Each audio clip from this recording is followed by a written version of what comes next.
At this time, I'd like to call the Village of Midlothian special meeting for February 17th to order. Roll call. Trustee Gillis. Here. Trustee Eisen. Here. Trustee Philly. Here. Trustee Price. Here. Trustee LaRue. Here. Trustee Moskal. Here. Mayor Ibach. Here. You have a quorum. Please stand for the pledge. I pledge Allegiance to the flag of the United States of America and to the republic for which it stands, one nation, under God, indivisible, with liberty and justice for all. At this time, I will open the floor to public comment. If you would like to address the board, now would be your time to do so. George. George Doden, 147th place in Midlothian. And see, I've put a piece of paper on each of your desks regarding the land swap that we're talking about, the VFW in the village. I'd like to see if we can get it on the agenda and get it talked about. I know we can't talk about it tonight, but if we get it on a future agenda, that would be appreciated. Very good, thank you. Thanks for the information, too. Is there anyone else who'd like to address the board? With no further comments, I will close the floor to public comments. And we'll move on to trustee business. Trustee Kreis. I had the RDA for Grove's Hardware on the agenda. I had asked the attorney to have it prepared for our meeting, and unfortunately, I have not received it. So we have nothing to consider this evening, and hopefully I'll have it for next Wednesday's meeting. Veterans Committee update. The Veterans Committee met on Monday evening. It was a very good meeting. Our new members were there, and I want to thank them. Jean is one of our new members. A lot of discussion about going forward and partnering with other committees, and a great deal of discussion about our 6th annual Independence Day Parade, which will be on Saturday, June 25th, stepping off at 11 a.m. in Grove's Hardware. So mark your calendars, more to follow. I thought it was a really, really good meeting, and I want to thank our George and Jean from the committee. We've got a lot of good things going on supporting our veterans. Couple things that, other updates. I want to read this, which I received from Midlothian's very good friend, Harriet Festing. I received it today at 12:28. The subject, "You did it!" exclamation point. FEMA to study urban flooding. Dear colleague, we have some incredible news. Thanks to your efforts and the leadership of Representative Mike Quigley and Senator Dick Durbin, the Federal Emergency Management Agency, FEMA, has been asked to conduct a national study of urban flooding. The congressional directive is included in an appropriations bill signed by President Obama and specifically requires FEMA to evaluate the latest available research, laws, regulations, policies, best practices, procedures, and institutional knowledge regarding urban flooding. And she gave a website if anybody would like to look at it, but it is because of efforts from our Midlothian group and our Rain Ready committee, and some of us made a field trip down to talk to Congressman Quigley and Senator Durbin in October at CNT. I applaud you. This is huge. To get this in the Urban Flooding Act is huge. Natalie Creek Trail Steering Committee meets at 10 a.m. tomorrow morning, and that meeting and those members continue to grow as we talk about our collaboration with the Metropolitan Water Reclamation District project and the work that we can do surrounding Natalie Creek.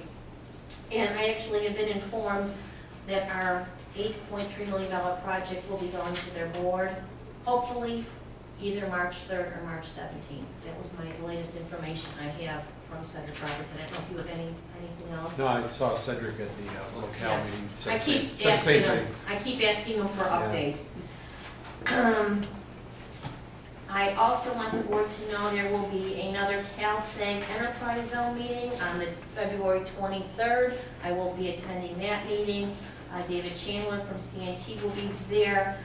One of the items will be the updated website, which we can get on our website. As we all know, the Enterprise Zone is just tremendous benefits for economic development, and we really are honored to be a part of that. My day didn't quite unfold today as I had hoped. Eric Mayhew had brought to my attention another potential grant opportunity, Sustain Our Great Lakes. The pre-grant application is due tonight at 10:59 p.m. I sat at the computer all day today working on this, and the other individual who did just an incredible amount of work today is Julia Plum from Highbridge, writing the incredible narrative. This is for $50,000 to enhance our rain garden. And we wrote that, and it's a pre-application. If it's approved, we submit the actual application, but I've got to tell you, sitting there today, this thing was a beast, and it's an application. We wrote it so that all of the some of the other funding we have, we will use as the match, because there is a match, and so it's you're ranked higher, and we have a 100% match. So keep your fingers crossed. We would hear about the award the end of July, but it was a pretty intense day to get this done, and it has been submitted. And I believe that is all the updates I have this evening. Okay. Trustee Ivan? Well, first I want to thank Joe for being here to answer any questions about the wood chipper and anything else that the board don't have any questions about. But basically what we want to do is get another wood chipper, because the current one we have is 19 years old. It's diverse. It needs to be maintained on a regular basis, and a second wood chipper would make it easier to do the trimming of the trees and stuff like that, and storm issues where other branches would come down. And price seems reasonable. I don't know if there's any questions about the wood chipper in particular. How big branch can go under? 18 inches. It's what we have now. It's a direct replacement for what we have now, which is adequate.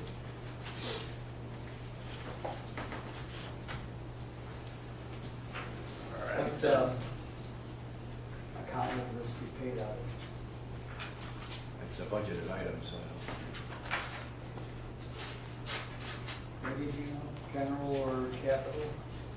You know, it'd come out of general, and it would come out of the line item of major equipment purchasing.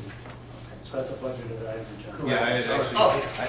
All right. Why wouldn't we take it out of capital improvement? Yeah, I just don't know how much we have in capital improvement, but I think, I thought we were gonna take pretty much everything out of it.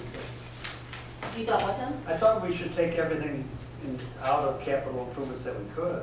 So did I, because that money's restricted. So you're gonna look at that and see what's the best way of doing it? Yes. It is budgeted. For general? We did budget. Okay. But if we could take it out of the capital improvement bond fund, I think that would be a more logical place to take it. Okay, well then I'd like to put it on next week's agenda. I just want to ask, you're keeping the old one as a backup? Yeah, but we'll use it, you know, look at my memo I put to you guys, you know, we have 2 full months of branch pickup, so we can't do any tree work, you know, when emergencies arise. And the traded value, it's only $8,500, and to rent one is $1,400 a week. So I mean, when it breaks down, we're renting them all the time, we're gonna use that money up right away. It would behoove us to have 2. And that thing's 19, 20 years old, something like that? And 97, I think. Yeah. So we may be able to get a couple of years out of it as a backup. Oh, yeah, if we just use it sparingly.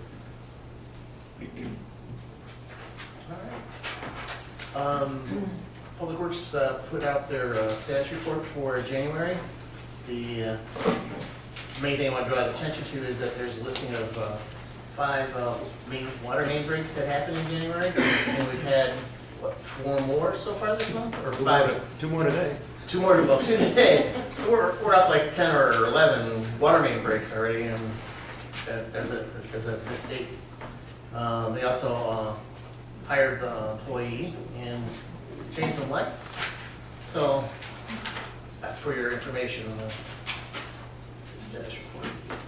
And None of the water main breaks were in the area that was redone, the water mains that were redone, No, you mean along? or in the area, I mean, but but not. not the Okay. ones.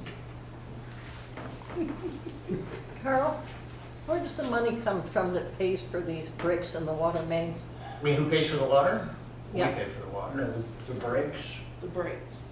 The actual And the breaks? water? Well, the breaks are budgeted.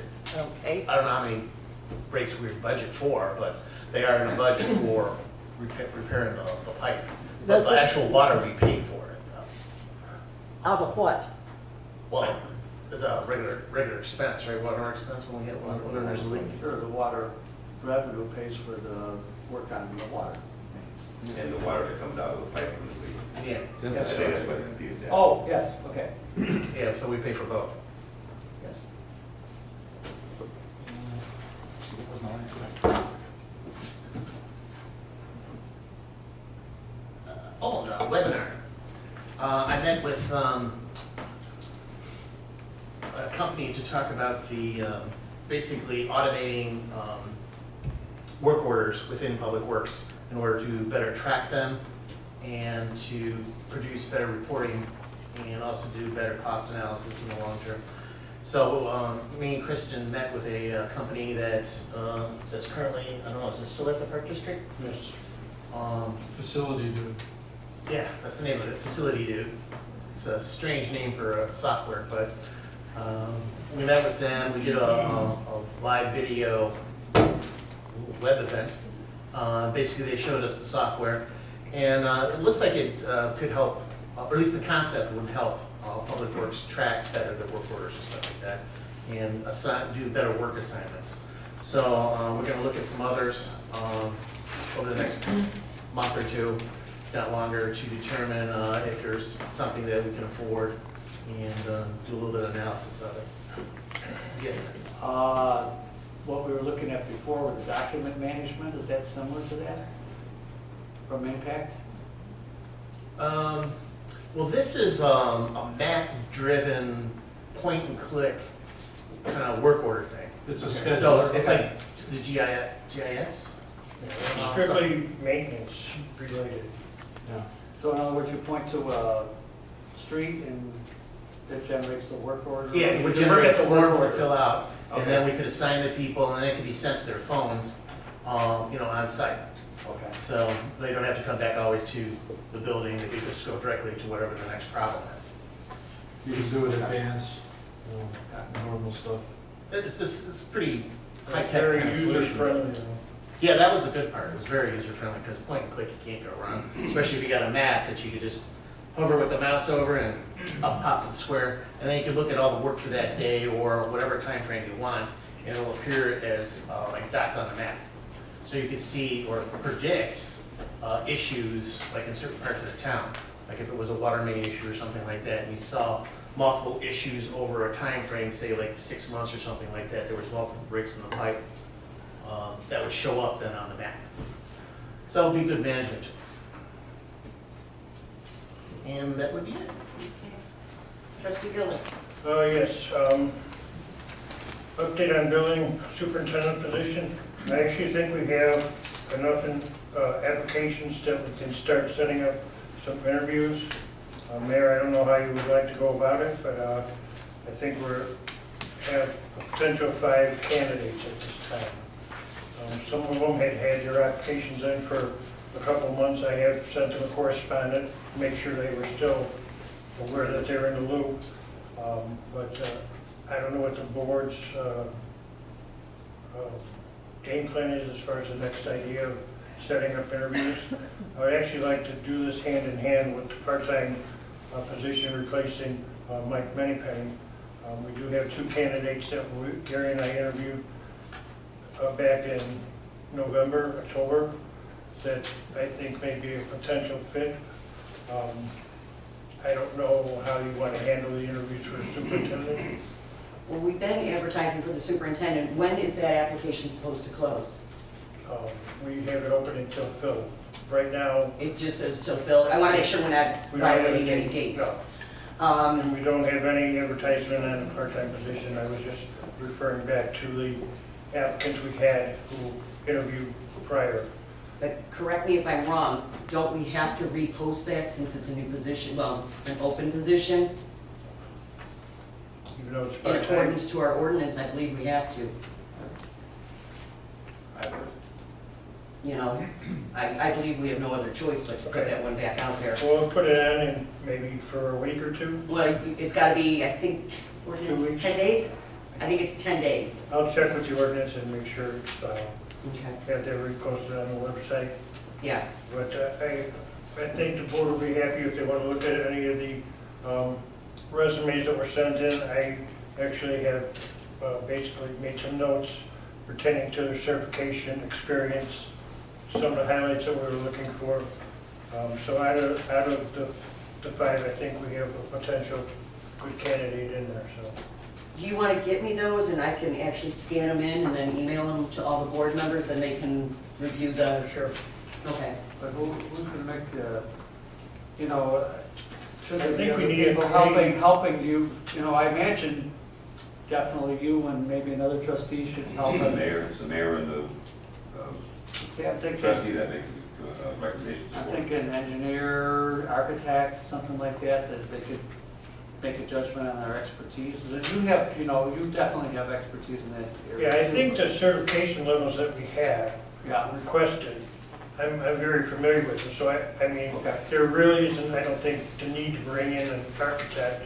I think in-house we can handle it. I wouldn't even mind, like you said, Gary, if you would like to sit down, Mayor, if you, I mean, between the three of us, I don't think it should be an issue. Okay. I mean, I can explain the certification so you have a better understanding of that may make it easier. But I think it's a positive move because I think we can get somebody in here to start the new fiscal year for sure. I don't have any updates on any new businesses. Basically, the ones that we reviewed last week, everything is still pending. None of them have opened, none of them have been inspected for their final inspection. So we're moving along with that. Is anybody moving into the old Fisher furniture? Is another furniture for moving in? Or? There hasn't been an application for it yet. I heard the same rumor though. Well, I was in Barlini's and Chris said that his landlord says he's already got someone moving in.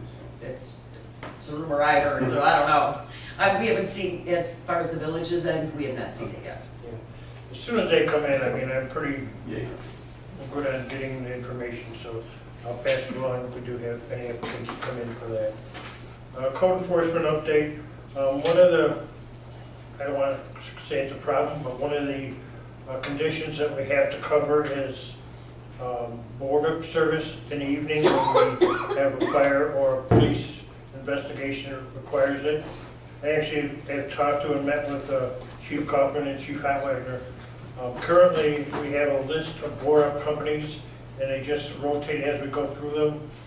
For the fire department, if there's a board-up need, whoever is the person in charge basically calls Blue Island, and Blue Island will make the call to contact the board of service. Chief Kaufman has been given a list of board of service so he can pass it on to his shift commanders. I don't know if there's a way for them to contact Blue Island, that they could do it the same procedure as a fire, so that's what I'm checking out.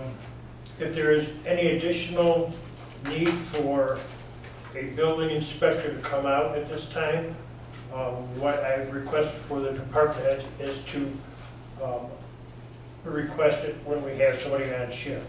Unless it's an emergency, then I request them to handle it within their department, which they can, and if it cannot be handled in the police department, then they can pass it on to the fire if it's a health issue. Our paramedics can do that. Both the police and fire chief are capable of stickering a building per our ordinances if they have to. I don't think they were aware of that, but it does exist. So that, I think, will handle it till we get a superintendent in here or another part-time inspector that may fill the need for that. I had posted it on our agenda the last two meetings, the possibility of requesting a administrative warrant. At this time, we don't need that. We were able to make an inspection of the business in question. Basically, we're going to be doing multiple inspections on that place because of the need to talk to each tenant in the complex itself. So that is in the works and will be taken care of. Engineer Kozolek asked about possibly revising our zoning map. I'd like the board to take a look at any issues they may have within their department or anything. This usually is done every 4 or 5 years, so we're actually due if we choose to do that or not. So, Actually, that came up this afternoon while I was up here at Village Hall. And I was thinking, my suggestion was that we turn it over to planning, our planning committee, and have them review it. And then we can also then take it and get it over to zoning for their recommendations. okay. Because there's quite a few areas that are just zoned totally improperly. Right. And one of the things we did talk about too was the possibility of zoning gaming license. So we don't have an abundance in one zone.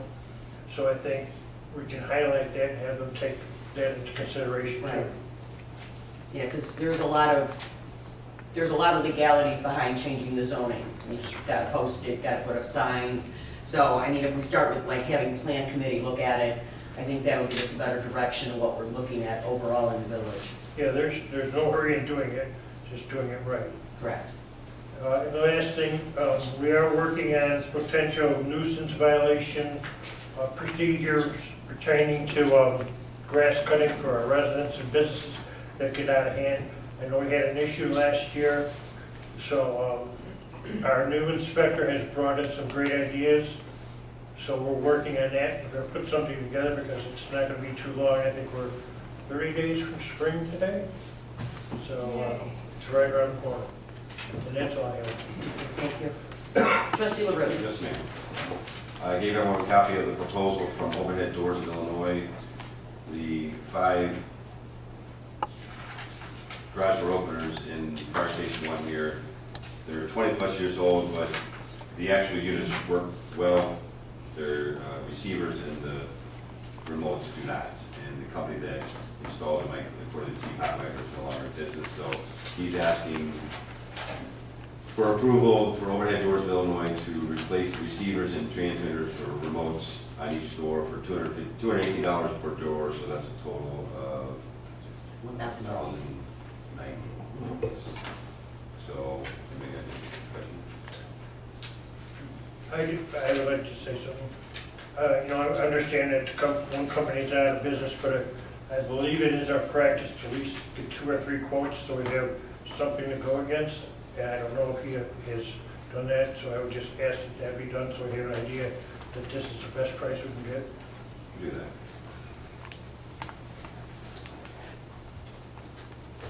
I'll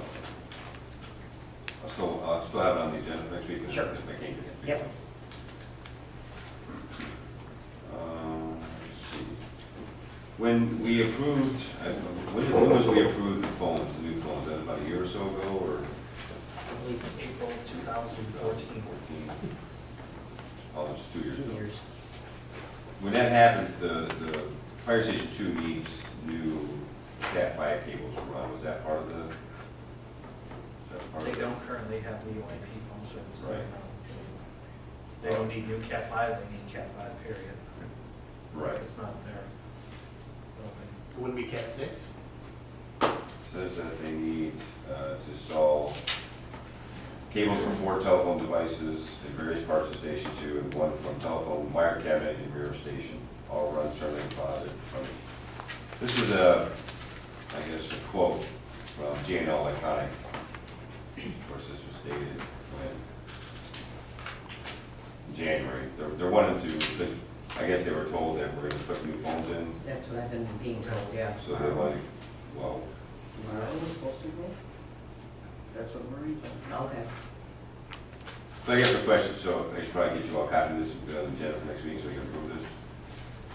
Chief Hotline was just wondering if it was part of the original. Okay.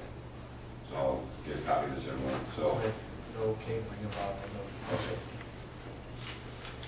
Yeah, supposedly there's no hardware changes at all with the phone change.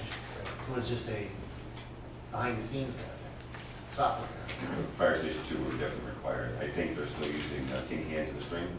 So, Oh, is that how they type the public I believe works? so. So, They are behind time. yeah, all right, so I'll get a copy of this for everybody and get it on the agenda next week. Okay. I gave everyone a copy of the fire department monthly reports. Any questions about that? I'll have that on the agenda next week, right? Is that next week? Mhm. I was in receipt of a letter from Northern Illinois Fire Sprinkler Advisory Board that is asking us to pass a model, a national model fire code that requires a sprinkler system in all new construction, including single-family homes.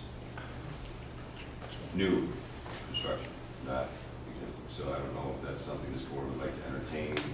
Several other towns around us have already done it. Blue Island, Country Club Hills, Matson, and Riverdale.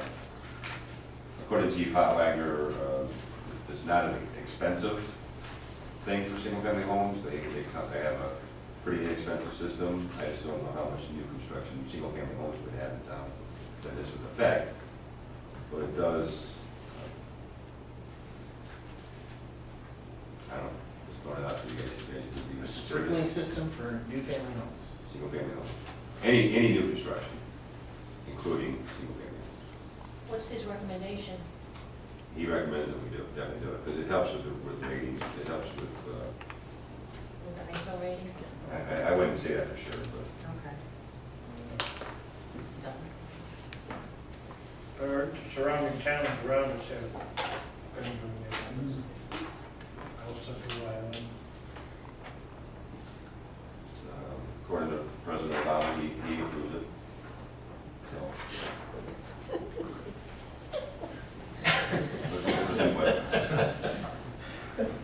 I can get a copy of the model ordinance and share it with you guys, and we'll go over there. Okay. We do that. Okay. And some kind of costs figure, I mean, how much could a watering system cost for a new house? I mean, are we talking like a commercial building? The term was relatively inexpensive. I don't know what that means. I want to know if You they're can find out. like 5% or 10% added to the cost of the house. According to Chief Wagner, it's a PVC pipe system, which kind of seems weird if PVC would melt in fire, but I'll look into it. And then it freezes in when if it's been installed incorrectly, like in your attic or something like that too. Crack. That's why I bring it up for discussion. Yeah. So, Just give you cheaper insurance. it definitely helps with your home insurance. All right, I'll get the model ordinance and then pass it out, and then I'll get some answers as far as, more concrete answers as far as the price, whatever the cost of. Yeah, percentage of the home price, I mean, I got estimate on that.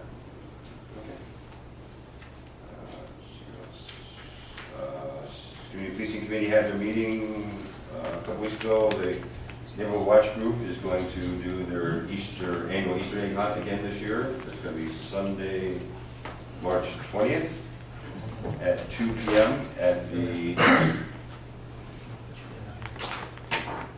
Sorry, I ran out of ink. T-ball fields over by Brown Heights Park.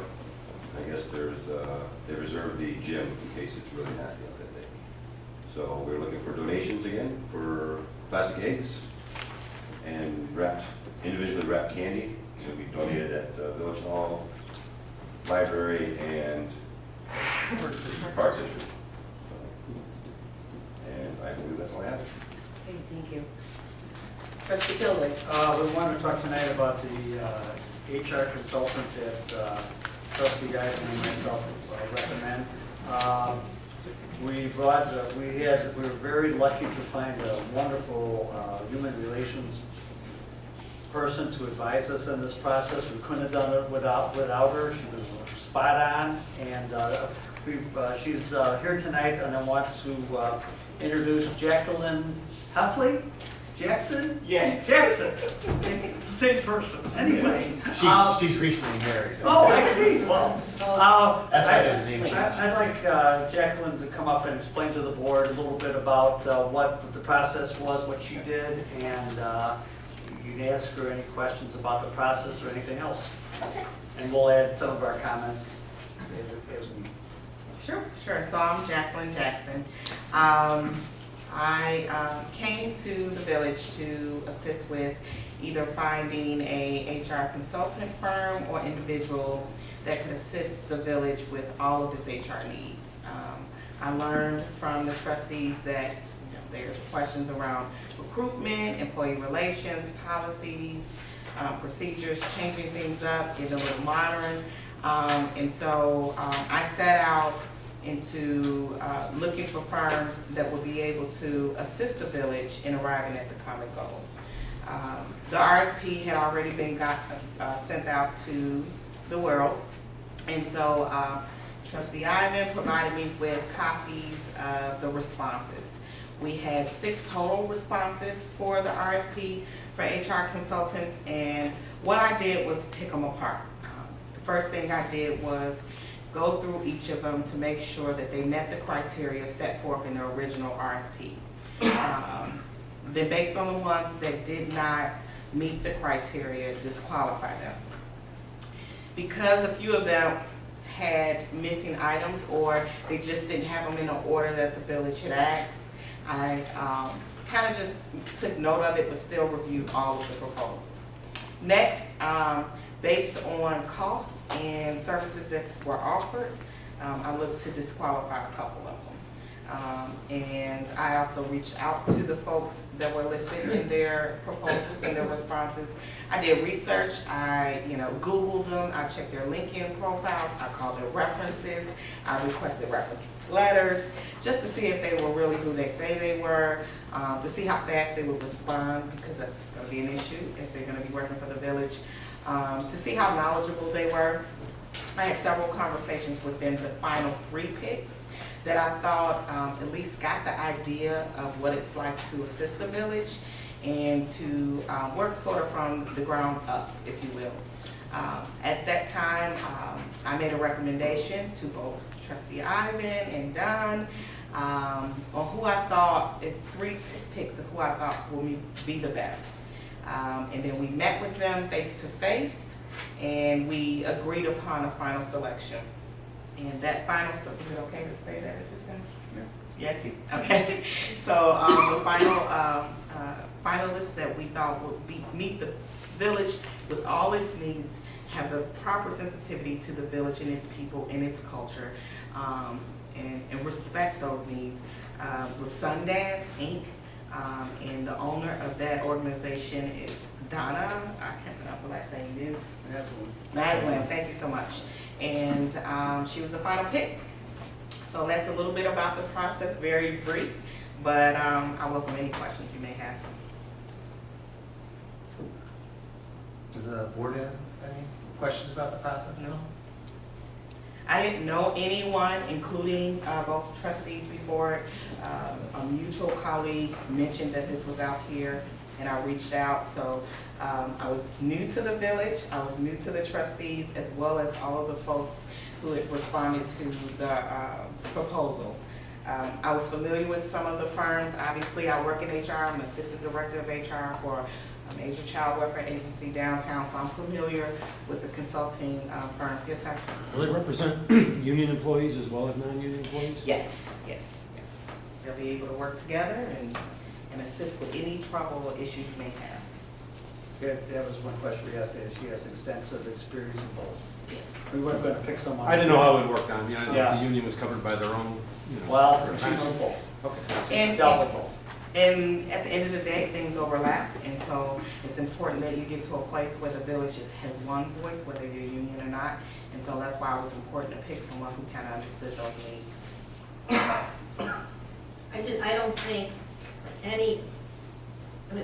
we are truly lacking in HR expertise at the village, and I think all the trustees would agree. Mm-hmm. And I have to thank you for assisting in this process, because I know, as hard as we work, Yeah. none of us have the expertise, and we could not have vetted. As much as we need this, and we have to make sure it's the right fit, Yes. we needed an expert like you to vet this and vet the process, because we need to make sure we get the right firm in here. And I don't think any of these board members felt comfortable enough doing this on our own.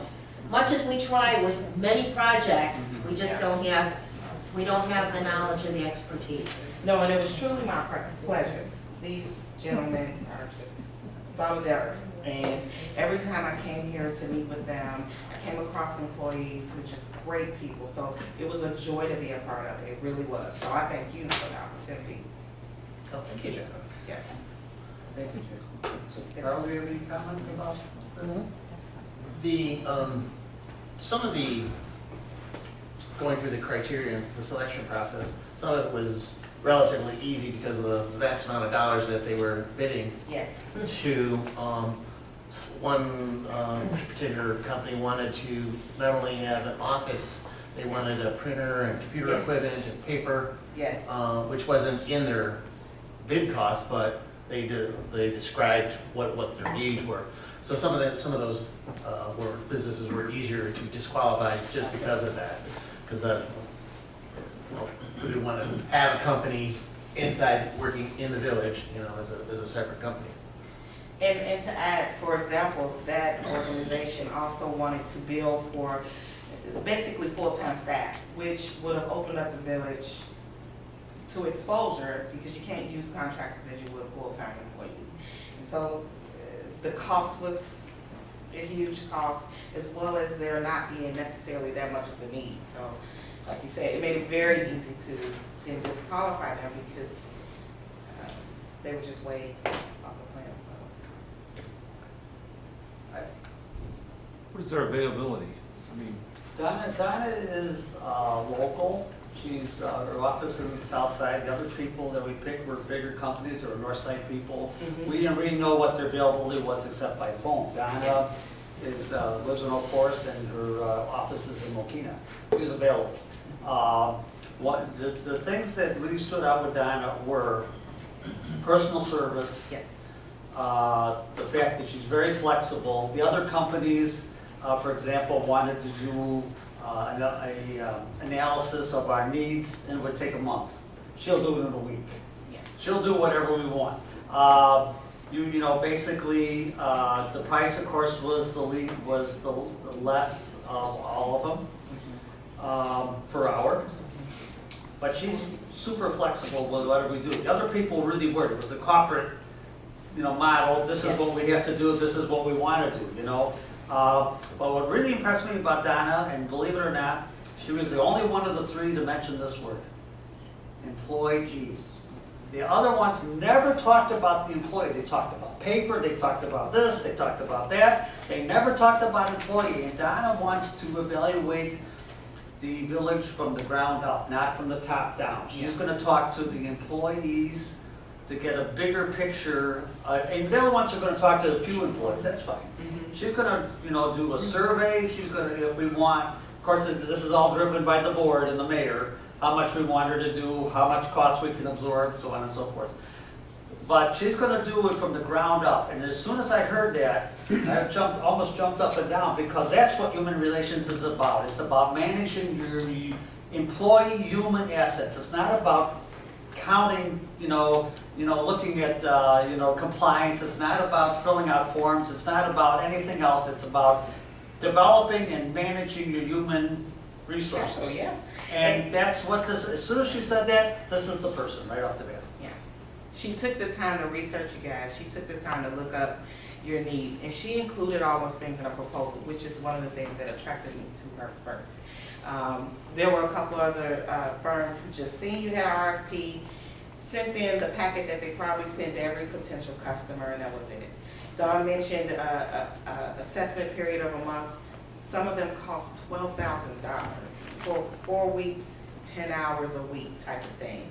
And so it made it very clear who was really going to be invested. Donna has, of course I interviewed her extensively, so she has family here at Midlothian. She lives right around the corner. She's already committed.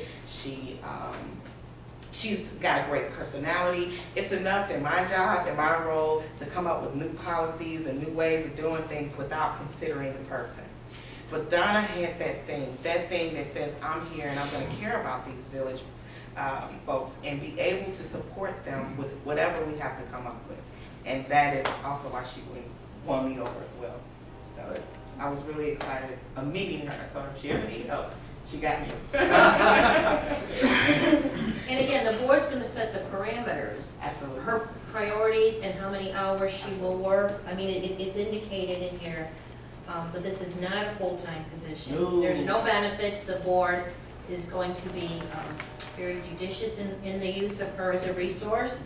I think we do have some in-house resources we can also utilize to supplement her, to keep the cost down. So the board is being very cognizant of all those factors. And I want to thank Carl and Don for doing all of this work with Jacqueline, because this is a tremendous amount of work, but something that we desperately need. Now, I'm a little confused, because you're saying that we will set how many hours she works. It says in her proposal that she'd work 18 hours a week.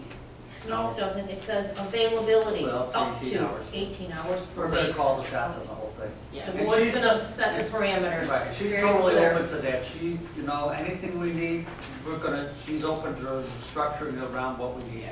So the RFP asked for them to give us an estimate on the time needed, but everyone was screened with the understanding that we may decide it's 5 hours a week, or we may need 25 hours a week during open enrollment, for example.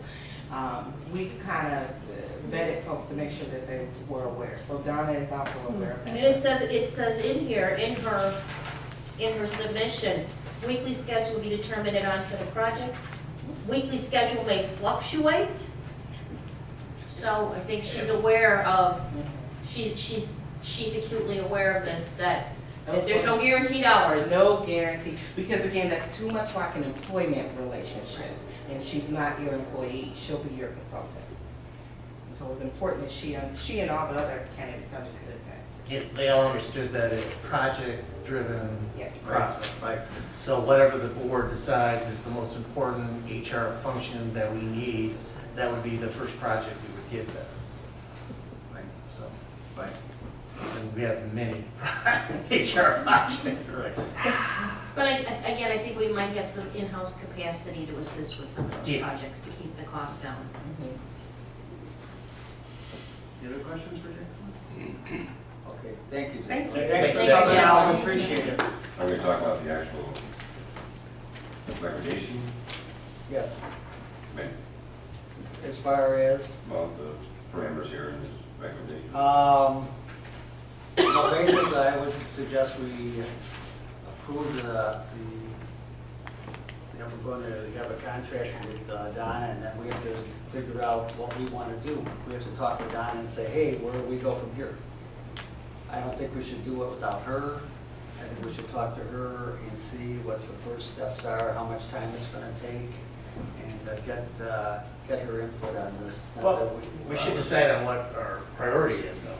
Well, again, I think we need Donna here. We I got do the too. expert here, let's, for her, we've set this, I think the first thing she would probably say is having the employee survey. But I'd like to, basically at the meeting, just approve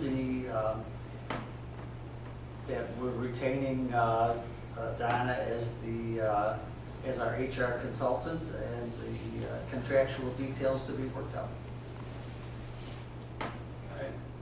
I'm the other way around. I'd rather have the contractual things worked out before I go to hire her.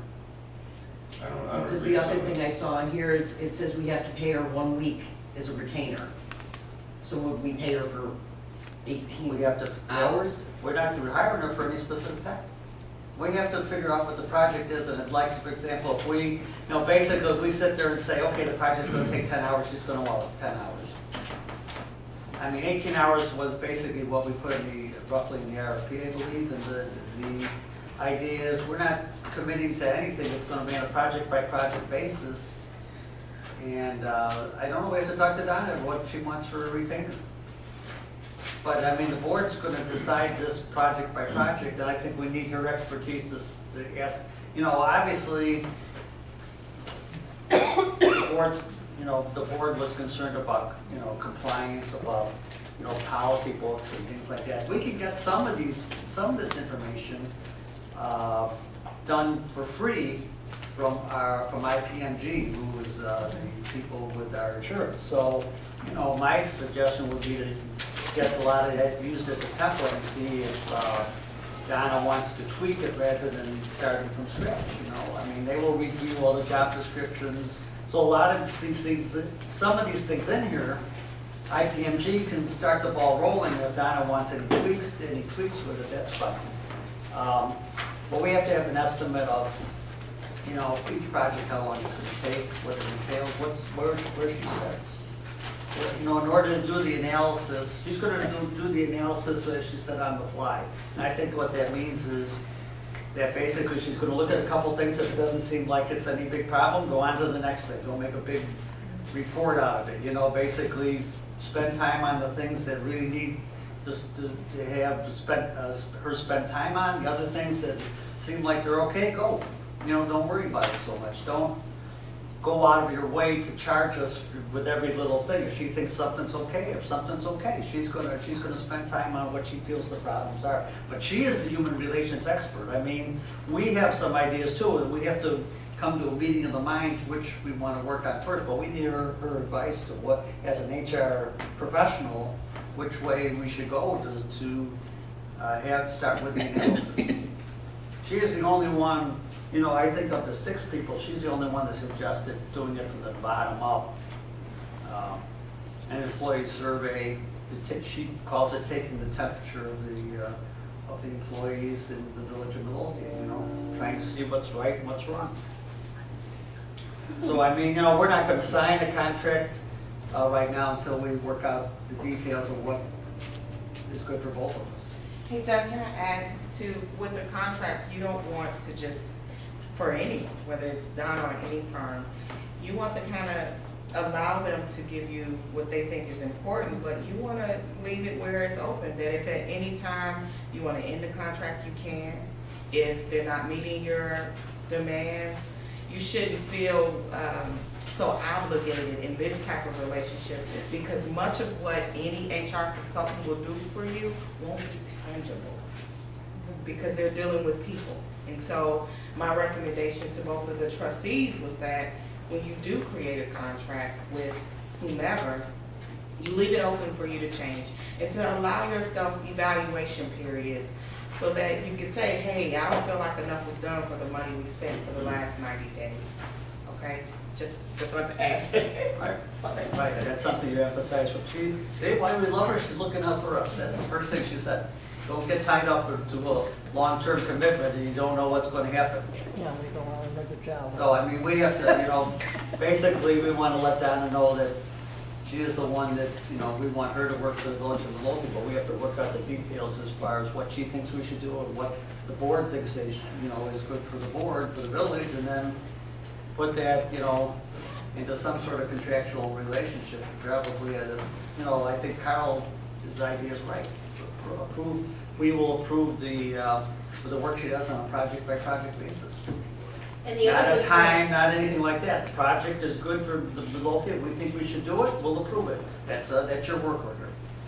And the other thing is, I think she'll be amenable to the IPMG, because you and I sat with them, about 3 weeks ago, 4 weeks ago, and they do have all of those free services that they will offer us, and that will also supplement what she does. If they will review all of our job descriptions, they'll review our policies to make sure they are legal. So I think that will really help us maximize what we're paying through our risk insurance, and not have to pay the HR consultant to do that portion of the work. I think I'd like to have the attorney draw up some kind of contract stipulating what we're all saying here, that it'll be a project by project, and we can let her go after, Yes. you know, X amount of notice time, that kind of stuff. Yeah, we can let her go. Huh? We can let her go. Right, well, We can let her go. Say, hi, this still isn't up to snuff, have a nice day. And that's the I mean, beauty of that's the contract- bottom line. Contracting. Yeah, the bottom line is, we're not really obligated to do much Not except, at all. you know, if she is the person that's working with us, but we're not obligated to do much at all. The time, basically the contract's gonna set the amount of, you know, how much per hour. That's about it. we're gonna, you know, I think what Jacqueline said, we're gonna be totally free on this thing. We're just telling her that she's the one we're gonna use, but basically we're gonna call the shots. Just like an What, on-call. the big picture shots. I don't think we want to get involved with the minutia of the actual detail plan. No, we're not detailing, we're just calling the. So at the high level, Right. kind of Right. looking, you know, providing the direction, but not hourly or day-to-day management type situation.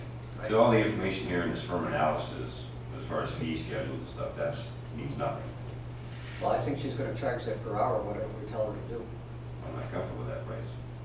That's the lowest one you got. And we can try and negotiate a lower price, but that is by far the lowest price of anybody that was there, Oh, yeah. by a lot. Well, I get that, but There is no, you know, doesn't mean I agree with it. you want the services, that's what you pay for. She's the most flexible by far. She is going to not eat up a lot of time in, you know, administrative nothingness. She's, you know, I think she's going to be very oriented to trying to do what we need. And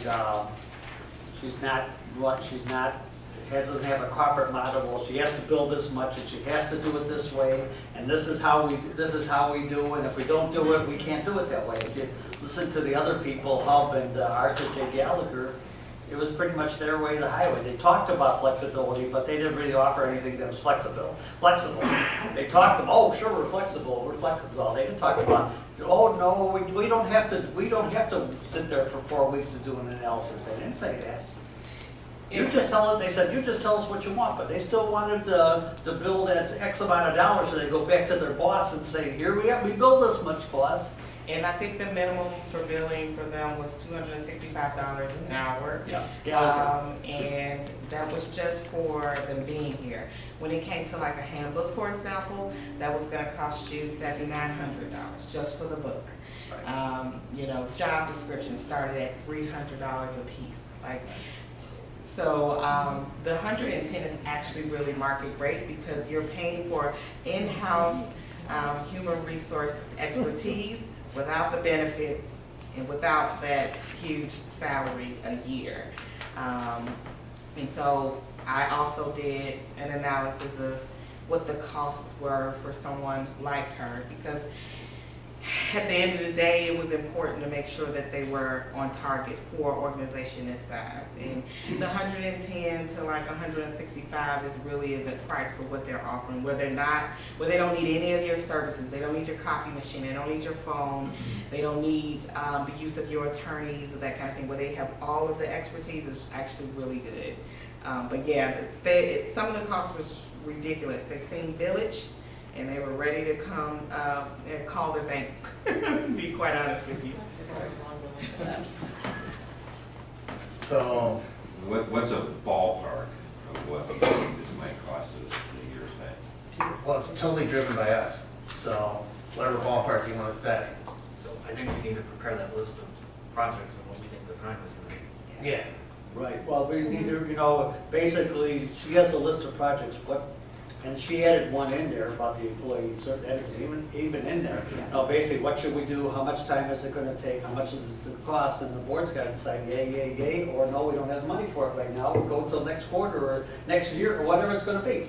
Will she provide us if we say we want the employee survey?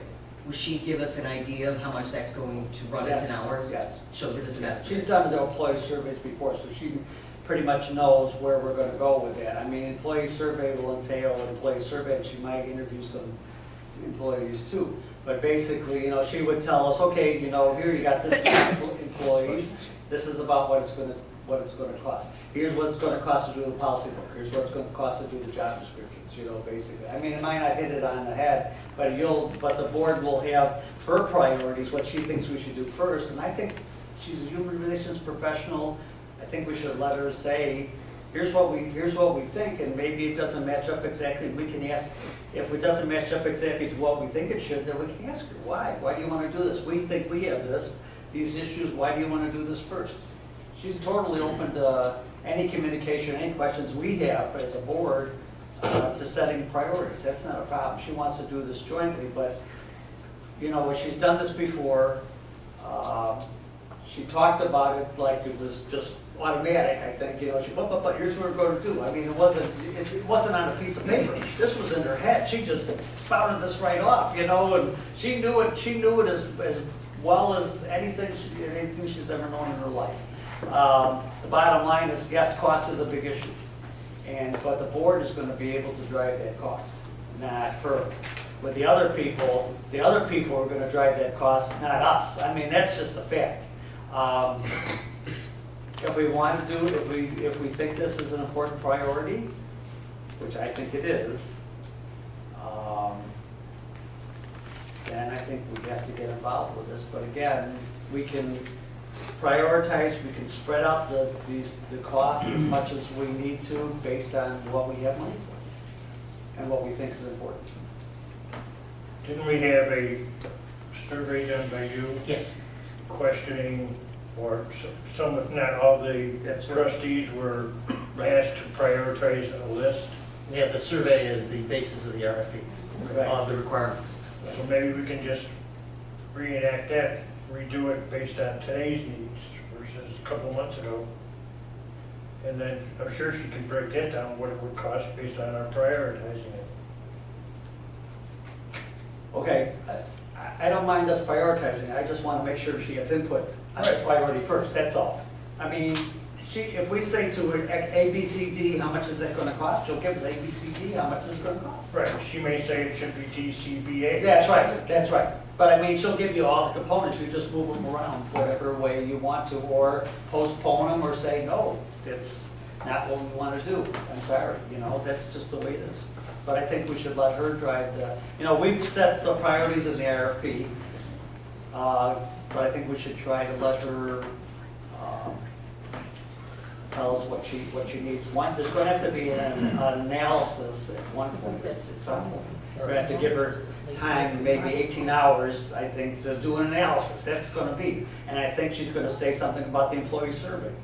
That's probably the basis of that. She's going to come to you and say, well, here, trustees, here's what I think your problems are. And hopefully maybe they're in here, maybe they're not. But I think, you know, just as much as, you know, we have an engineer, we don't tell him how to do his job, he's telling us what to do. I think we have to believe that if we, you know, that this HR professional can tell us what our HR needs are and what we need to do to try to upgrade, to solve some of our deficiencies, to upgrade what we need, and maybe to change our outlook on how we deal with employee relations. But it does give an answer to trustee LaRue's question. By doing this, we'll get an idea of what we're going to invest in the. It's all up front. Now, it might not hit, you know, okay, you can't say she might not have to do a little extra work. Oh, well, we're sorry, we're not going to pay you. But I mean, it will give us a real close ballpark ball game as far as what we're going to do. It's not going. She's not going to say 10 hours. We're going to do 50. That's important. You know, costs are important. We're working on the cheaper, but I think we got the right person to do that. My only question to that is, as we do with our department heads, oversee any contractual work like Superintendent Sperry, will code and bill, Robinson Engineering, who will in fact do this for our consultant? I'm sorry, administration? Who's going to oversee? Right, who's going to Administration. Meaning who is going to sign off on her bills? Would that be It would the be, employer or one of the, I mean, it would have to come from one of the employers, as we do the department heads, I would believe. well, you know, basically, the department head is this is administration, so and or the mayor, whichever you prefer. Won't be any trustee, I don't know about it, you know, Right. the mayor or Maureen would sign off on the time, because this is under administration. But the board's going to approve the time. Right. Same like as we do for everything else, Right. yes. Jacqueline, Yes. you interviewed all the candidates and sent Sundance to these two gentlemen? I sent actually 3, and I came with them with the interview to make sure that they got all of their concerns and questions out. I didn't want them to forget anything so that they can be sure. And also, it's things that you notice when you meet people face to face, so I wanted to be present to make sure that I kept the heat on as well. But Sundance came out on top. They came out on top, The interview of trustee, Ivan and trustee Kelly. and myself. We all three, we were present together here. We asked questions of what we missed, Jacqueline filled in. Yes.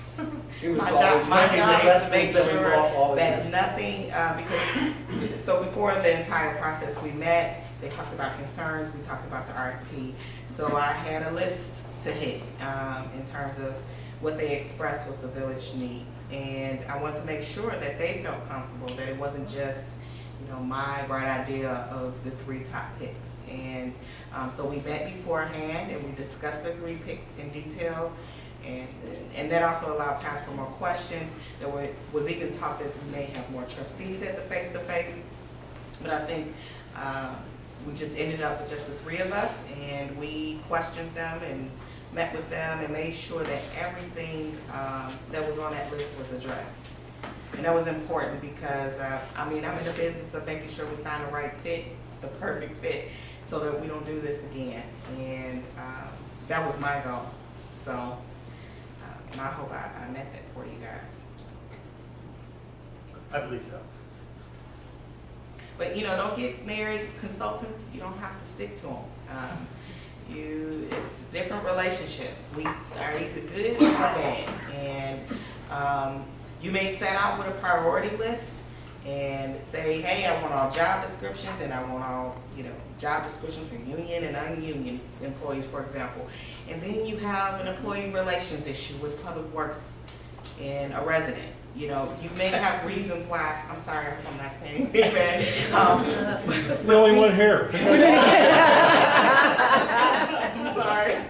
You never know. And you want this person to find whatever your emergency is, their emergency.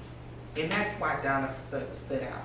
The other 2 companies of the top 3 were good. They were great. But would they give you that face-to-face attention? Would they care about how your employees felt about new policies, new job descriptions, and new merit increases, those things? I don't know that we had that fit with the other 2. They had the cost set up and the billing perfect and what they were going to make working with you. But did they or would they be willing to meet your needs on a day-to-day? I wasn't convinced. And Donna did that for me, and I hope for the 2 trustees. Yeah, the other 2 companies were more of like a help desk type format than Yeah. a person-to-person They're type thing. way up north. Yeah, And we asked them if any of the people work around here or live around here. Right. Nobody.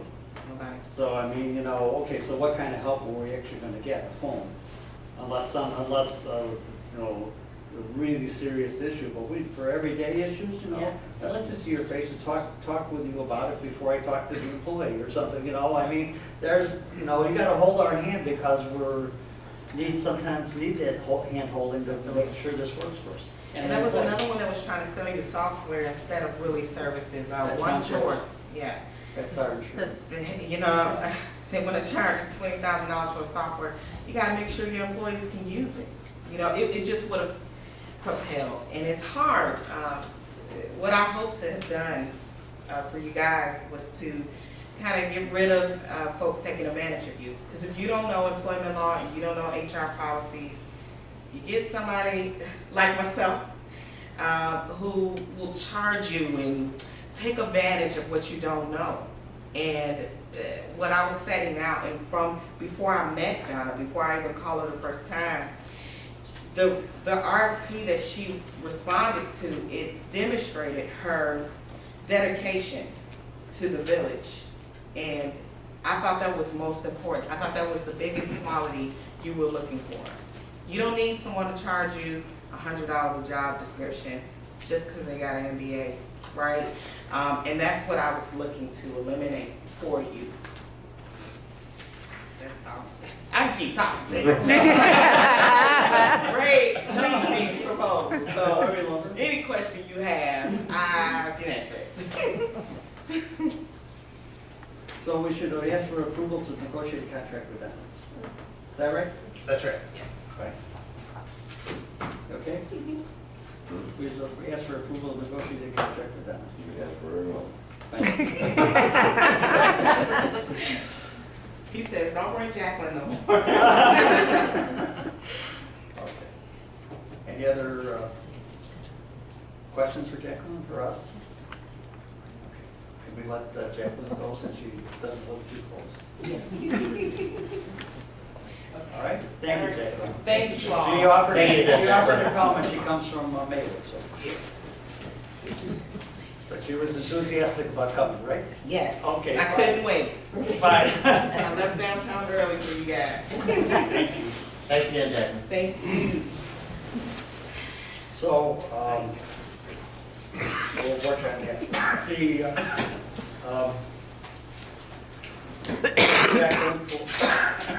Jacqueline Forest Services did submit an invoice of $750.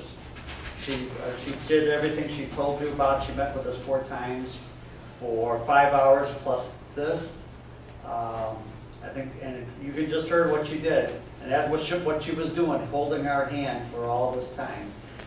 Without this, we wouldn't have got too far. Or we would have had to bumble through it, which we wouldn't have been pretty. So, you know, I'd like to, I'm going to submit that for approval. If you want it separately, we can have it separately with the regular bills or whatever you want. Just wants to know where it's- Okay, I think it was well worth, just what you're talking, she did that every meeting with us, and she talked about everything we should know, and she looked out for us. She was not doing anything. This was her first time doing this, but she looked out for us every step of the way. And the analysis was quite valuable as well, right, those sheets that we got from the different companies. She did that for every company. Cost is a big issue. We'll watch out for the cost. And I'm sure the mayor will watch out for us. Watch us. Crosswalks and grant opportunities. I don't know. Do we have any updates on anything that's happened on crosswalks? Alan, do you know anything, or the police were over there? Crosswalks with the schools? Yeah, so the police department was at Central Park, at 146th and Pulaski, a week ago, Thursday, Friday, and the following Monday. I understand it went well, but I haven't spoken with Superintendent Hollingsworth about it. The safety committee's taking a survey of the numbers at Central Park. In fact, I just got those today, so I will share those tomorrow with Superintendent Hollingsworth. But that's all I know on Crosswalks. If you have any concerns or issues, it was a well-coordinated effort, I know, between the school district and our police department. I didn't hear anything bad about it, but I didn't get a report either, so. Okay. Jeff Koza sent everybody a opportunity for a grant for the 50/50 on funding for possibly cross apparatus that to lights for crosswalks and things like that. So that perked me up right up, is to say, hey, what about Central Park? Actually, I sent that grant like 3-4 weeks ago. I sent it to police and fire, and I copied trustee Yes. LaRue and trustee Moscow. And the fire department has already written a grant for that. Have a nice day. They wrote it That'd be for, I fantastic. believe, turnout gear, correct? And that was the grant, through that was the $10,000 we received from Open Lands last year for the rain garden. So Right. We So already- we wrote the grant for what now? I'm sorry. turnout gear. Deputy Chief Rita used that grant. Okay. He said that they typically they have to purchase the gear anyway, and this would get the village 50% of the cost covered, Okay. okay? You know, Central Park has an issue because it doesn't have, it's got people charging out in the middle of the street and trying to stop traffic. And so that's a very high priority. I think hopefully 146th is taken care of, but I don't want to have a time bomb here while just waiting for someone to get run over, either crossing guard or child or both. And so I think we need lights, some sort of crosswalk lights over there somehow, somewhere, solar powered, whatever it's gonna be. And so, I was hoping, with my, that maybe something like this could come about, that we could get a grant for something like that. I don't know, I think we have to talk about this, and between the schools and us, seeing what we can do, because Mike's concern is to be Central Park. Hey, Don, isn't the bigger hurdle getting IDOT to sign off on it? They wouldn't have to on that, would they? That's a crosswalk. Well, On Central Park? IDOT was our hurdle last year. Right. Pulaski, Sure. no, Central Park. On 146th, we're not, You're talking about 147 at Central Park. that's right. That's, That's IDOT. That's IDOT, That's state road. state road.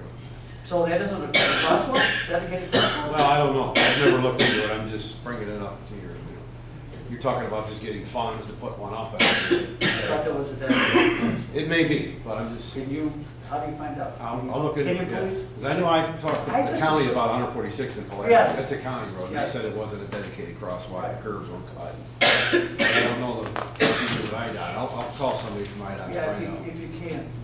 I think. In the meantime, there are two crossing guards there. 136, right? Why don't we anticipate getting something there and work on getting a idea what it is gonna cost us, what it would take to do it? I mean, As far as. not to wait for a grant, but, Right. I think we should take the Let's see what we can do. initiative to put something there with or without a grant. Join the club. So who would do that? Who has access to that? Is it police or? Access to lighting? To find the pricing, like lights or something like that, or, I don't know what the new, any of the new street things we're having. That didn't You know, I involve any have- crosswalk I have painting. to look to see if Joe, that might be on our I $1 have it million here. grant, our access to transit. I Yeah. think that, it's in the TOD, but I don't know how far east. I have to look at the map again, I so. thought I remember reading Holman was the farthest east. I don't think it went as far as Holman. Maybe it goes as It's far as. TOD, that's not home. No, Holman wouldn't be in the TOD. Let me check, because Yeah. all of that, Because we that's can been coordinate this approved. thing even for the painting, okay, No, I will- But who could take the ball as far as? IDOT would have specifications we'd have to follow, so somewhere, Sperry probably would have some way of getting that information out to. Yeah, I found out we could pay for them crosswalks with MFT funds. I'm sorry? I found out we could pay for those crosswalk paintings with MFT funds, so that'll. Painting? Yeah, yeah. That's cool. I started to get some pricing last year. The red and then paint? People were The paint throwing that in. doesn't wear off? Well, no, it would have to be the, what do they call it? It's the stuff they melt on the street.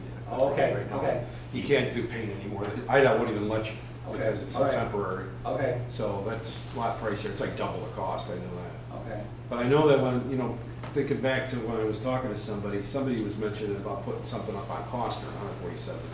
And I was told by somebody, there was no way that IDOT would let us do that. Well, apparently it's not as much of a problem as we thought. Yeah, I'm just saying, I remember Right, hearing right, that, that's why I was right. thinking there might be a red Right. flag at Central Park. Right. Maybe not, maybe it's already a Well, dedicated crosswalk. who would be able to find out about the equipment, about the? I'll look into You'll it see, tomorrow. and maybe somebody will. I'm gonna be calling IDOT for this information anyway, they should be able to send Thank you in you. the right direction. Thank you, Joe. Okay, we talked about the newsletter. You asked me to bring up, to relay information about how Crestwood does it. Crestwood is doing, apparently Oakland is going to sign on with this as far as what I was told also. I sent your trustees information on that, I hope. If I didn't, I'm crazy. But anyway, basically, Fanning, what they do is they do the whole thing on the newsletter. They basically do the copywriting, they do, they interview the key people that we want to have interviewed. If there is copy that we give them that's rewritten by professional editors, they have reporters looking for stories for the town. They don't just have key people in the village, they have key people in the park district and in schools also. One of their big things is a lot of times sports. Sports people look at to read. The newsletter is, their charge is $3,000 a month, whatever we designate to write the newsletter. It also costs an additional, between postage and printing, additional, for Crestwood, additional $7,000 a month. Basically, the idea was to mitigate the cost by having ads in the newsletter. They would take 20% of the ad revenue, we would take 80% of the ad revenue to mitigate the cost. When I talked to Crestwood before, I believe they were paying about $2,000 a month for the newsletter. The newsletter is very, I don't know, hopefully everyone's seen it. Everyone seen the newsletter? Oh, well. My bad, I'll bring it there, I'll get a copy to everybody. But it's a really super well done newsletter. I mean, it's like a newspaper. Not only, it's like a newspaper basically, and it's just really well laid out, and it's really well written. It's very positive about the town. It's just really a good publicity tool and promotion tool for the town. Also, he told me that when we take out ads for certain things like the treasurer's report or things like that, we can post it in there at no charge. So that saves us money there also. I don't know how much that is a year, but it does save us money for that. How's it distributed? Mail. To all of the homes? To all the homes, and they also they distribute it to key businesses. And they, I think they mail it to the business, but also make sure there's extra copies for key businesses also to be there. They'll go on theoretically, according to what Mr. Fanning said, it's going to sign on, and he feels that if we can see our way to do it monthly, he thinks that we can get enough ads to pay for the newsletter monthly. He said 7 full-page ads would mean that we don't have to pay anything for the monthly newsletter. So he thinks because there's not a lot of newspapers around that are targeted. I know that myself. They're trying to find any way to advertise that you got the Daily Southtown, but that's tough. It's hard to find a newspaper that will cover what you want to. And basically, he feels there's a lot of national advertisers now that we got 3 towns that will sign on to this with 15,000 subscriptions. That basically would be very viable. Maybe that's sales talk. I don't know. And of course, if it doesn't work out, the $7,000 is our bill per month. If we do it quarterly, there's not as much chance of getting these national advertisers. So I did my homework, and that's all I can say. I will get to each trustee a copy of and mayor. I think you've seen it. You haven't seen it? Oh my! It's not like any newsletter you've ever seen. But the bottom line is that we'll get you a copy of it, and you can judge for yourself what you think of it. And but it is, it is a gamble. And if we have any other, we have the park district, and what other vehicles do we have? We talked about trying to do it in-house. Will we do that? Nicole? I don't know. I'm not sure, but I mean, you don't have a lot of free time for the employees. Let's put it that way. Right. I mean, one of the big attractive things about this is they do it, and they do it very professionally. And they're out there, they might talk about the rain ready as a story, or they might talk about the new ambulance as a story, or they have a lead story, and it's not just a list of stories by department. That it's like it reads like a news story. So it's like a newspaper for the village of Midlothian. So I'll get to everybody copies of it. I'm sorry, I thought everybody had seen it. Fanning is actually impressed me also. Let's see, if all Don, I just asked a question. On the sales ads, who would be responsible for? They're responsible. Yeah, they're responsible for getting the ads, collecting the money, the whole ball wax. We have no responsibility there. That's what's attractive to me, is that they do it. It's nice. Here you go. Approval of the 2015-16 budget. I sent the trustees basically what is it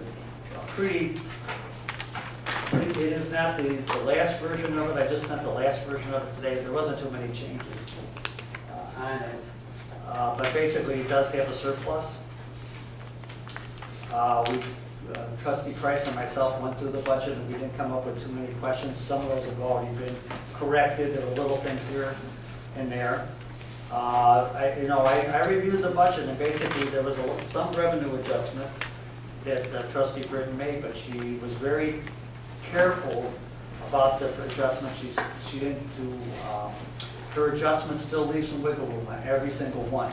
She didn't take the whole thing, even though she may think that's, positive that the revenues are gonna be this. She left us some wiggle room on every single one, so it's still conservative. And it does, I don't know, what is the last figure we have for a surplus, do you know? Yeah, right here. Last figure for surplus is You're talking general 47. fund? General fund, I'm sorry. Oh, general fund. 45,257. I'm sorry. 47, 47. 37. Okay. So that would be the first time we passed a surplus that we are positive in the budget for a long time, as Trustee Lou was telling us. One thing I was concerned about, I got to tell the board, and Treasurer Britton and I talked about a couple of days ago, was that we had some discrepancies as far as the water billing and the water purchases. And if you look at the budget, the water purchases have gone up roughly about $400,000. The revenue only went up $100,000. If that's usually what you're talking about, your revenue should go up probably about $700,000. There's a problem there. We don't know why exactly it is. We're investigating, Treasurer Britton is right on it. She's investigating where we might have missed the boat here. Not only that, but the water debt service bond, we had to transfer $122,000 from, I don't know if it's general or water. Did you finally decide? I believe it was from general, which Yeah, is general. General, Okay, because there was not enough money from the surcharge. Right, is that right? There's not enough money from the surcharge to fund the bond payment, so we're $122,000 short. That is very concerning to me too, because I wonder where our collections are here for the $122,000 off, from. It's not collections, it's billings. On collections. It's the debt service. Yeah, I mean, we only get it when people pay it. Do we know, and I don't know that Treasurer Britton would know, but is this the first time, at least, this is the first time I'm seeing a transfer from the general fund into the water debt service to make the debt payment?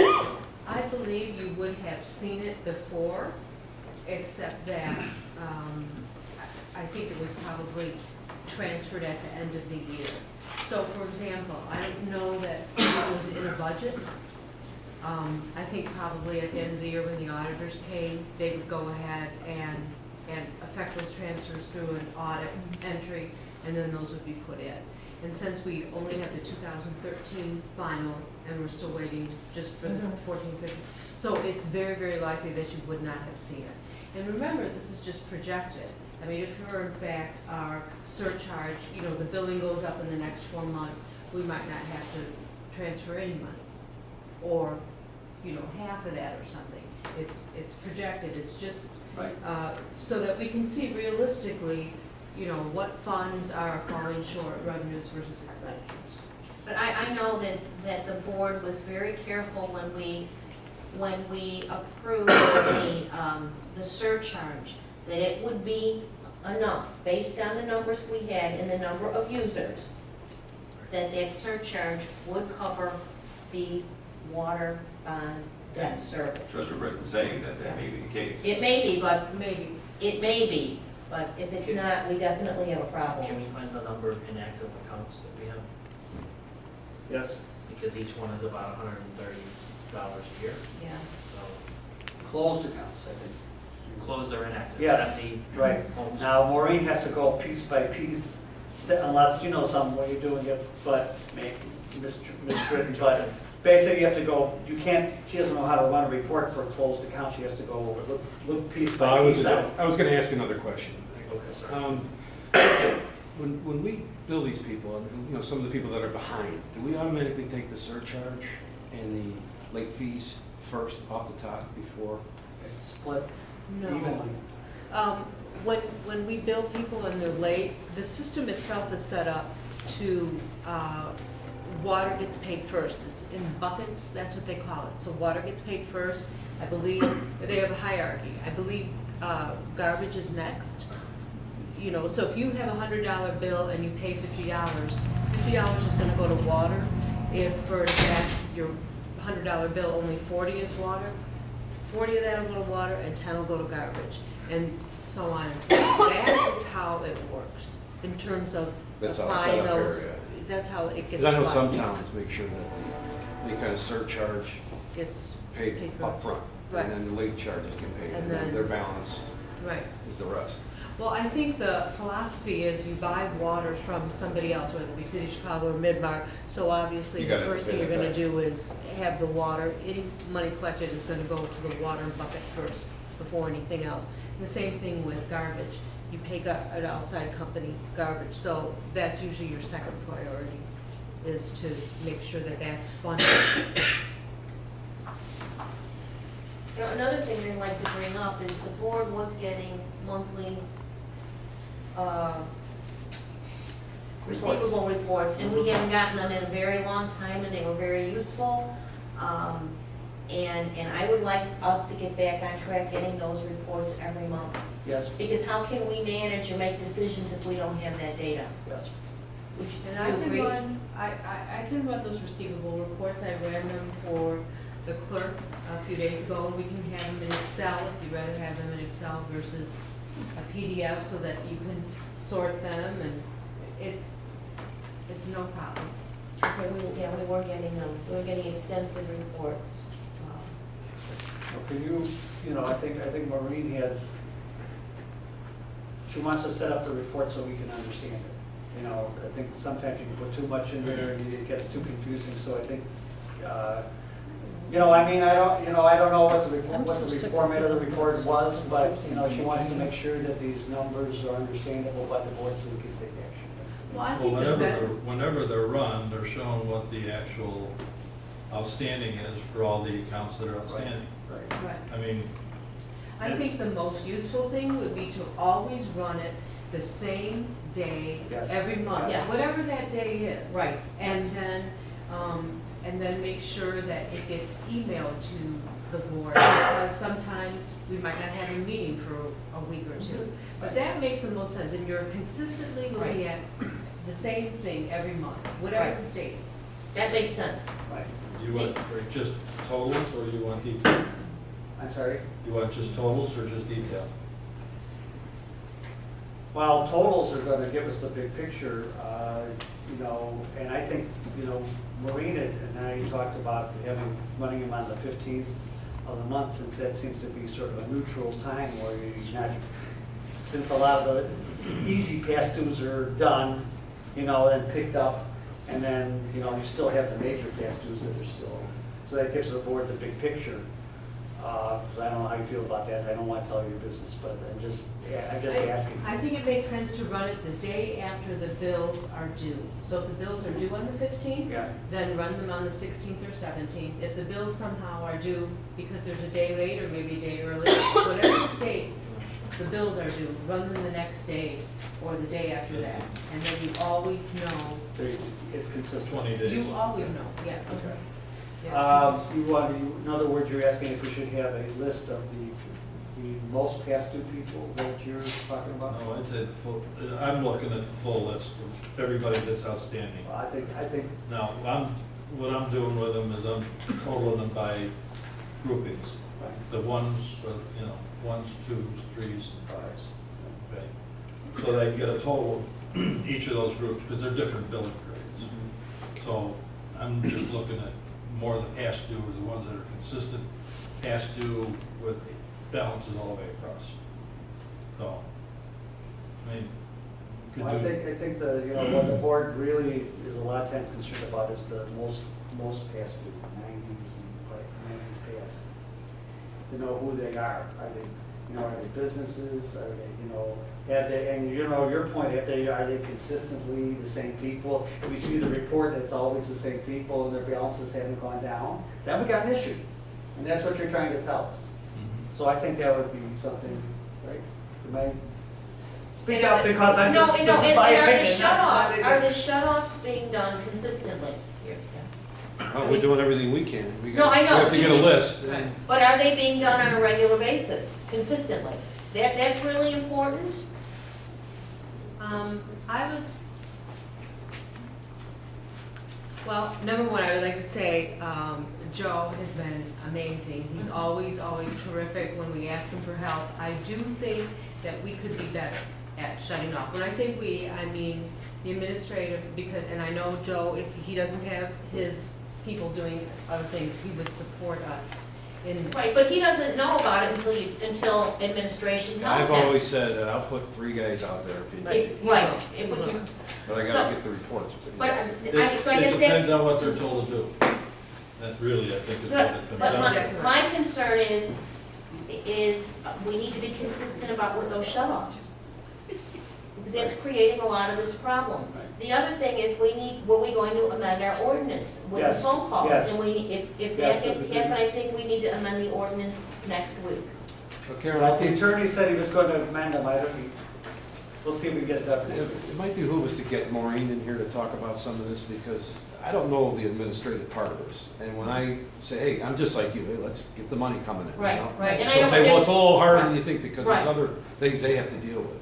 So you might want to talk to her. There are some issues that I looked at, some large ones that are multi-unit buildings that has 1 meter that feeds them all. Yes. It has, many meters, has one turnoff. No, One this meter. first one is Oh, one that's right. one building that's got multi-units, has got 1 meter, Right, okay? right, To shut them off, we gotta notify everybody, yes. okay? So, I mean, that's one issue that goes there. So we're not shutting them off and they're slowly paying, but, And do you know who was in those units? well, we don't need to know who's in the units, we need to know who the building owner is, and yes, we do. That's who's paying the bill. The individuals aren't We paying. don't have to notify the individuals. We do if we're gonna shut it off. We're gonna That's shut the what I'm building saying. off, If you don't we go have to to the post hours. it on every door. Okay, we can't do it by mail like what we're doing now. No, we Okay. post it on the building doors and the doors of the units. I know I've talked to, Maureen a lot about this, and basically she is telling me that, they are consistently working on this according to the process of the ordinance. And basically, most people will come in and make a payment, or make payment arrangements to avoid shut-offs, but there's always going to be a list of 15 to 20 every billing period that's going to go to Joe. Don, in Joe's report last month, it shows that there was 9 shut-offs, or sorry, 8 shut-offs for the month of January, Right, and 9 turn-ons for the month of January, so it may not be that high, okay, if that's consistent. okay. I mean, if you want to talk to Maureen, that's fine, but I mean, every time we talk, that's the subject of it, and basically, she's got Robin working on this on a consistent basis. There is no leeway, according to Maureen, there is no leeway, it's basically the same payment terms for everyone. That's the end of the story. That's it. And, part of the, again, she talked about before, is that a lot of the rental housing is the source of a lot of this problem. And that's the hardest to track, and she wants to change the ordinance to make the owner responsible for the Yes. water for the rental house solely. The ordinance reads that they jointly. Jointly, she wants to make it solely, because she doesn't want the owner to come back and say, well, nobody told her, because as of right now, I didn't understand this, but as of right now, the tenant gets the water bill, but the owner doesn't. I thought, We need to send them to both. we need to send them to both, and I thought Maureen said we were doing that, but I don't know. The bottom line is, I thought we Maureen told me we were sending it to both, so they were both aware of the water bill problem. But there's been a number of owners, I know, Mike, you told me, that have come in and said, well, I didn't know anything about that, they didn't pay their water bill. Well, that's bad. So, you know, Marine one, and the rental housing is probably a very high percentage of this past due problem. Well, and that's some issue between building and water. Yes. That we need to be able to communicate with both of those areas. Yes, To make So- this work. yes. And I know we have all the addresses and all of the information. We just Yes, need for to the, make it work. for the ordinance. Yes. But the ordinance needs to be changed. Well, for the telephone. For the it's all telephone, so written can out. that, we have that done The next week? vacant, the rental housing ordinance, we should have all the information about who's in there, who's on the report. So, are we still talking about the budget or? Yes, I'm What sorry. were we talking about? We're talking